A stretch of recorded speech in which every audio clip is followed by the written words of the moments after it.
So, the Hear Me Out video seemed quite popular, and while I have many more suggestions to filter through for a future episode, some of you wanted to know what mine are. So what better way to celebrate Valentine's Day than sharing my personal selection of increasingly questionable characters that may or may not kill me in the process. Now, many of you had,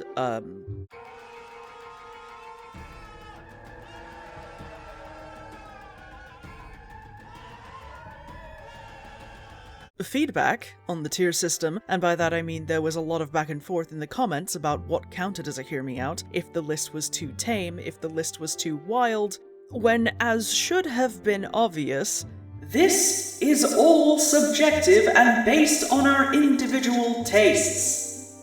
So in the interest of having a common baseline we can all agree on, I've devised a new way to grade these, and you can tell me your thoughts.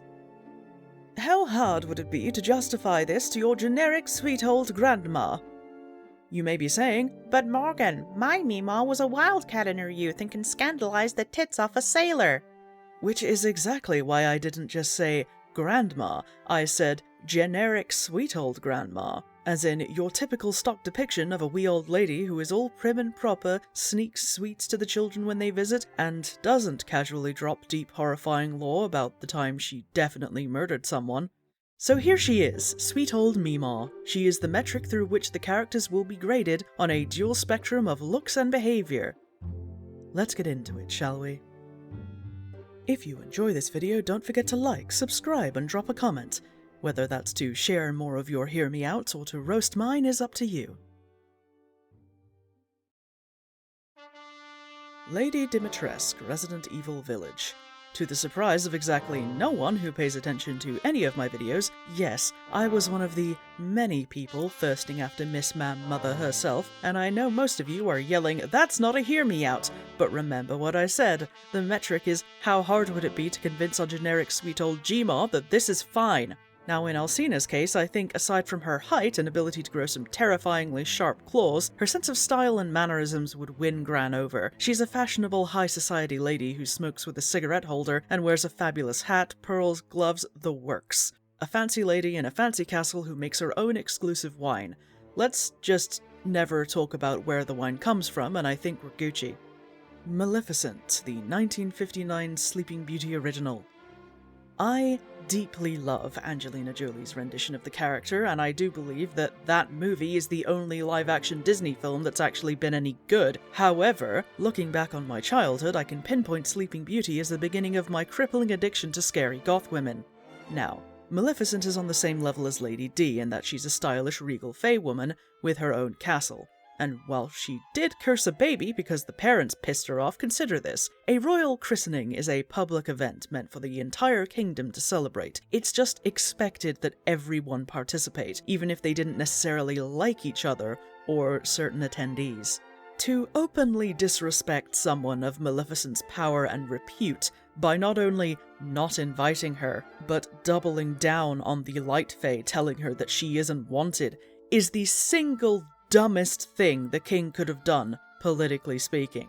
He actively chose a side between light and dark fae and threw it in her face when she gave them a chance to apologize for the slight. She was willing to let it slide if they said sorry for being rude to her, which they were. What I'm saying is that I think I can convince Gran purely on the basis of the court's bad manners and rudeness towards Maleficent. Ghost Widow from City of Villains. Belladonna Vetrano, already villainous in life, became the supervillain Ghost Widow when she died during a mission for Arachnos, an organization with its sights set on world domination. She is a very powerful spirit, fully committed to serving Arachnos as the group itself is what anchors her to the world, and she's mean to basically everyone except for Wretch, a scarred mutant who acts as her protector. Now, her appearance would be off-putting, and you'd almost certainly need to commit to a life of villainy yourself to get anywhere near her, let alone catch her attention. But I think I could get away with it if I told Gran how easy it would be to pay the heating bills with such a life, and hey, the style is still there, it's just more Matrix than Renaissance. The artist Carmina Mora from Dead by Daylight. So the ink cans would unsettle Gran, but after some explanation I think she'd get past it and mostly just be worried that Carmina has enough notepads and fresh tea. I mean, yes, she's a killer in an eternal machine of death and suffering meant to perpetually feed an eldritch creature of unfathomable malice every time she brutally murders a survivor, but not by choice. In fact, it's all but explicitly said that Carmina's life was manipulated by the entity from the start to shape her into the perfect killer candidate, because what the entity feeds off is strong emotion, and it's much easier to get that from someone riddled with trauma and conflict. So she's highly sympathetic, again with the stylish clothing, she's graceful, artistic, and very passionate about her views. Do I personally find pretentious art people insufferable sometimes? Perhaps. But we do kind of need them, because who else would do shit like this just to make a point? Now, if you'll excuse me, I'll be in her tower waiting to get downed and given hatch when she's done murderizing my annoying teammates. Celia Lead, The Price of Flesh. Okay, wait a minute, just hold on. Wait.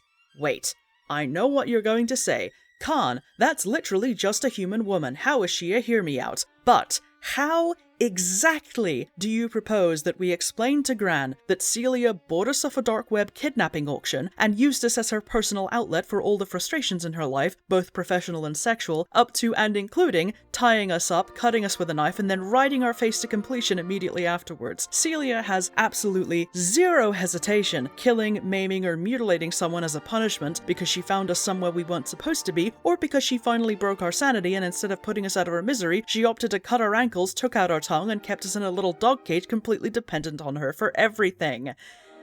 And even if everything turns out just right, where you can run away with her, Bonnie and Clyde style, that means the first paragraph still happened, and also you've murdered her husband with a wire garrote just for her. Please. Tell me how you explain that to Gran without her grassing on us to the police. Yeah, that's what I fucking thought. Darth Treya, or otherwise known as Kreia, from Knights of the Old Republic 2. Okay, look.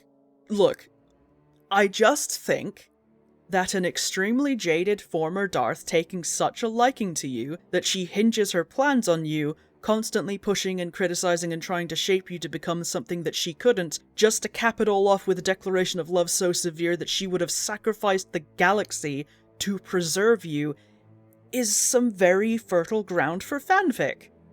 Also, if you're writing a smartass comment right now, I just want to let you know that you are standing in the middle of the house. Mephala, the Elder Scrolls series. Mephala is a Daedric prince, which essentially means she's a demon god who can exert an actual physical presence on the world if she feels like it. What is she the prince of? Lies, sex, secrets, and murder. So, spies, assassination, and seduction. Oh, and spiders. Lots of them. All of them deadly. So while her appearance may be a nightmare for arachnophobes, the inherent danger posed by trying to flirt with her certainly plays a part in the appeal, because as the meme goes, my dick has led me places I wouldn't go with a gun. How do we convince Gran this isn't just a convoluted way to life self-checkout? I'm sure we could convince her that Mephala is a singer going to an award show or just a very committed drag artist. Or a cosplayer, that works too. At least until she finds the 10 people I sacrificed in the basement. It's fine. Marta from Outlast 2. I don't really have a good explanation for this, other than spooky, intimidating women do something to my brain. Marta is the brutal enforcer of a fucked up Christian cult out in the sticks of Arizona, and therefore stood by it as everything from torture of townsfolk to mass murder of newborns happened, but documentation and conversations imply that there's internal conflict between what she knows is wrong and what the messed up religious doctrine surrounding her says is wrong, which I think makes her compelling. Yes, she's a scraggly beanpole with a penchant for driving that jury-rigged crucifixion pickaxe through your pelvis if she catches you, but that's nothing a trip to Lush and some heavy-duty therapy and deprogramming couldn't fix. I mean, we can just let her hunt predatory priests for fun to get the murderous urges out, that'll balance things out eventually, and Gran would appreciate getting to feed someone who definitely isn't eating enough. This is fine. The Angry Princess from 13 Ghosts. Look, I just think that the prolonged scene of the Angry Princess staring intensely at Shannon Elizabeth's character while she cleans her hands in the bath Miss Mam is taking was very interesting. Curious vibes all around. Just a Just a fascinating scene. Gran is tempted to call the church, however. Orin the Red from Baldur's Gate 3. Orin is one step forward from the angry princess in looks because she isn't covered in self-inflicted slashes, ignoring the flesh carapace armor, and 10,000 steps backwards because unlike the princess, Orin can talk, and witnessing even just one conversation of hers will make our sweet old grandma call the priest. Sasha from Infamous. On the plus side, Sasha is very passionate and dedicated, so passionate and dedicated that she'll make soup from the neighbor's bones so you won't go hungry. She will, however, also wear your ex's skin like a robe. Why, Kessler? Why did you love her? I'll kill her! I swear it! I'll wear her skin robe! The other thing about Sasha is that she's a conduit, person with superpowers in this setting, whose power manifests as this mind-controlling tar constantly leaking from her body, to the point where she can only really comfortably wear a jacket, because the lower the point on her body, the worse the seepage seems to be. She also has claws, life-draining energy blasts, and a tentacle tongue, and runs a gang of violent, mostly mind-controlled subjects called the Reapers, who are often seen coughing up the same black substance that leaks from her body. That's how she controls them, by exposing people to the tar either through contaminating water supplies or just locking these people in cages and dousing them with collected vats of the stuff. She is vicious, ruthless, and cruel, but I also can't blame her for wanting to beat Kessler's face in when he fully entered into a relationship with her while unable to move on from his dead wife and children. That being said, Sasha is an antagonist for a reason, and Gran is wondering if she should call the police again. The Witch from Left 4 Dead 1 and 2. Okay, listen, wait, there's a reason for this. Is she a zombie? Yes. Would she kill me without hesitation? Also yes. That being said, the witch is here because when I was a teenager playing Left 4 Dead in its heyday, I felt bad for her on account of being all sad and weepy and wanted to hug her. In the interest of that, I looked for fluffy fanfics and found some where she was characterized and treated sympathetically through kindness or just silly crack situations. Then I found fanfic of Zoe being shipped with a witch character, and that permanently rewired my brain. Gran does not have to do anything, I have already been express shipped to hell. The Princess from Slay the Princess. The eponymous princess is a hear me out in many of her forms, but I went with the Fury, specifically because it's a horrifying mix of physical threat, body horror, revulsion, awe, and empathy, all at the same time, and the visual representation of her agony is just perfectly disturbing. Unfortunately, I don't think the narrator would even allow Gran to be here for an opinion, but if she was, I think we'd get a strained "that's nice, dear" while she calls the priest again. The Other Mother, Final Form, Coraline. Let me tell you something, Alright. Let me tell you something! Before you throw that rock, I will remind you that you are still inside the glass house. Gran, however, is calling a fucking therapist. Lady Dimitrescu, Final Form, Resident Evil Village. Did you think I was a fucking coward? No, that's a prehensile tongue with grabbers at the end, and we are riding it straight down to hell. Farewell, Grandmama! Abeloth, Star Wars EU. This fantastic piece of art was drawn by Detriv on Tumblr, and it depicts the closest thing Star Wars has to an eldritch god.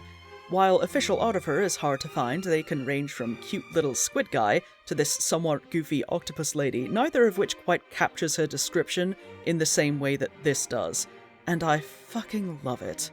If you're going to describe a mortal woman who became a cosmic horror so powerful she could only be held in check by creating a cage of black holes, and whose presence drives people into psychosis just by being in the same region of space as her, I want her to look like it. Gran definitely thinks I'm in a cult at this point and is slipping holy water into my meals. The Lord of Crows, a house of many doors. To this sentient murder of 10,000 crows, you can bring various meats to sate its hunger, each time receiving some manner of social currency and a hit to your sanity. But if things play out just right during events on the far side of the map from where you find the Lord, you can acquire the flesh of a god and bring it back as an offering. This nets a much larger reward with more valuable currencies, and for finally sating the Lord's hunger, it will additionally try to show affection, which you can reject if you want to. If you accept, however, you will in fact get railed by a sentient murder of 10,000 crows you just fed the flesh of a dead god to, take another hit to your sanity, gain one mind-shattering disruption, and one romantic encounter. A House of Many Doors is a very good game with very fun writing, and that is exactly why the next entry is The Svadafari Oil Rig, A House of Many Doors. You heard me. An oil rig. An eldritch living oil rig with a sentient intelligence tied to it, of whom you can only interact with after delving through its hazardous lethal depths, risking life, limb, and sanity to reach the heart of the rig.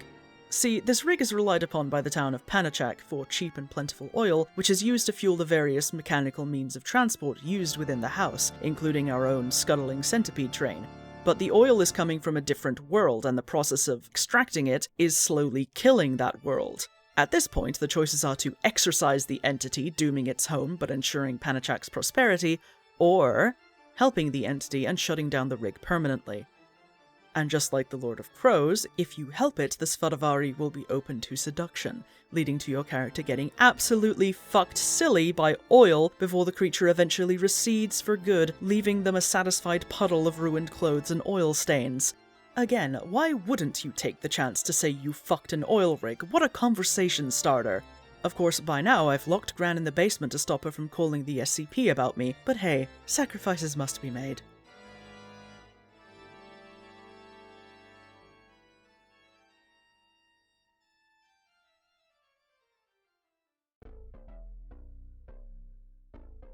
And with that, we are done with our second stab at this very serious topic. I hope you all feel seen, or at the very least amused, because the next time we do this I will be returning to all of your suggestions, and far too many of you have said with your whole chest that the boiled one is an option for you.